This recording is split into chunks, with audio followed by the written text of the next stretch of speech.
Soya రైతుల కష్టాలు ఇప్పట్లో తీరేలా లేవు. రైతుల దగ్గర పంట కొనడం బంద్ పెట్టింది నాపెడ్. కోటా పూర్తయిందని ఇక కొనుగోలు చేసేది లేదని తేల్చి చెప్పారు నాపెడ్ అధికారులు. సోయా కొనాల్సిందేనంటూ రైతులు ఆందోళన బాట పట్టారు. ఆదిలాబాద్ జిల్లాలో పలుచోట్ల బంద్కు పిలుపునిచ్చారు రైతులు. ఉమ్మడి ఆదిలాబాద్ జిల్లాలో సోయా పంట బాగా పండిస్తారు. ఆదిలాబాద్, నిర్మల్, కుమ్రంభీం జిల్లాల్లో దాదాపు 2.5 లక్షల ఎకరాల్లో సోయా పండించారు రైతులు.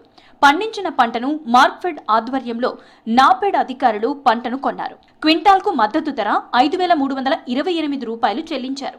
కేంద్ర ప్రభుత్వ సంస్థ అయిన నాపెడ్ ఈసారి పంట కొనుగోళ్లపై చేతులు ఎత్తేయడంతో రైతులకు ఇబ్బందులు తప్పడం లేదు.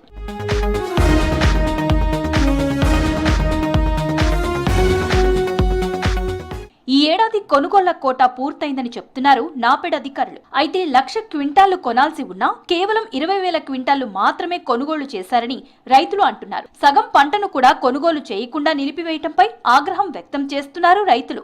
రంగు మారినటువంటి సోయల్ని కూడా కొనుగోలు చేసే విధంగా ఒత్తిడి తీసుకురావాలని చెప్పి రౌండ్ టేబుల్ సమావేశం నిర్ణయం జరిగింది. అన్ని రాజకీయ పార్టీలు, ప్రజా సంఘాలు కూడా అన్ని రావడం జరిగింది. అందరూ ఆమోదంతో మేము ఒక నిర్ణయం తీసుకున్నాం. కేంద్ర మంత్రి కిషన్ రెడ్డి గారు వస్తున్నారు, వారిని కూడా కలిసి ఒక మెమరాండం ఇస్తాం. అదేవిధంగా రాష్ట్ర మంత్రి వచ్చి వస్తున్నాడు కాబట్టి ఆ రాష్ట్ర మంత్రిని కూడా కలిసి ఒక మెమరాండం ఇవ్వడం జరుగుతుంది. ఏది ఏమైనా కేంద్ర రాష్ట్ర ప్రభుత్వాలు ఆలోచించి సోయా రైతుల్ని కాపాడాలని చెప్పి మేము కోరుతున్నాం. ఎందుకంటే ఇప్పటి వరకు 1,62,000 క్వింటాలు కొన్నారు, ఇంకా 6 లక్షల క్వింటాలు రైతుల దగ్గర ఉన్నాయి. కేంద్రం వెంటనే సోయా పంటను కొనాలని చాలా చోట్ల ఆందోళనలు చేస్తున్నారు రైతులు.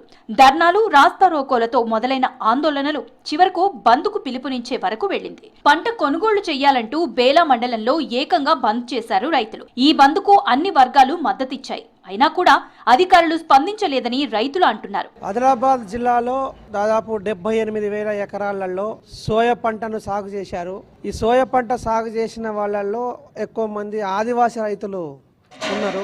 ఆదిలాబాద్ జిల్లాలో ఈ సంవత్సర కాలంలో అత్యధిక వర్షపాతం నమోదయ్యింది. దాని ఫలితంగా పంట తడిసిపోయి రంగు మారింది, దిగుబడి కూడా తక్కువ వచ్చింది. కేంద్ర ప్రభుత్వము నిబంధనలు తడిసినటువంటి, రంగు మారినటువంటి సోయాను కొనుగోలు చేయకూడదని చెప్పి కేంద్ర ప్రభుత్వం నిబంధనలు ఉండడం ఫలితంగా కేంద్ర ప్రభుత్వ రంగ సంస్థలు కొనుగోలు చేయకుండా ముందుకు రావడం లేదు. దాని ఫలితంగా ఆదివాసీ రైతులు కానీ, పేద రైతులు కానీ, సోయా పండించినటువంటి రైతులందరూ కూడా ఇబ్బందుల పాలవుతున్నారు. కేంద్ర ప్రభుత్వము వెంటనే ఈ నిబంధనల్ని సడలించాలని చెప్పి మేము డిమాండ్ చేస్తూ ఉన్నాము. ఆదిలాబాద్ లో రైతు సంఘాల ఆధ్వర్యంలో రౌండ్ టేబుల్ సమావేశం నిర్వహించారు. ఈ సమావేశానికి అన్ని పార్టీలు హాజరయ్యాయి.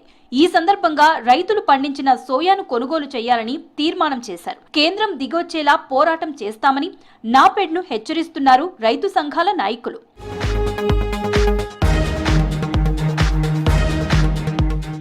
నాపెడ్ అధికారుల తీరుతో రైతులు నానా కష్టాలు పడాల్సి వస్తోంది. పంట కొంటారో లేదో తెలియని ఆందోళనతో వచ్చిన కాడికి ప్రైవేటు వ్యాపారులకు అమ్ముకుంటున్నారు. దీంతో తమకు పెట్టుబడి కూడా రావడం లేదని ఆవేదనగా చెబుతున్నారు రైతులు.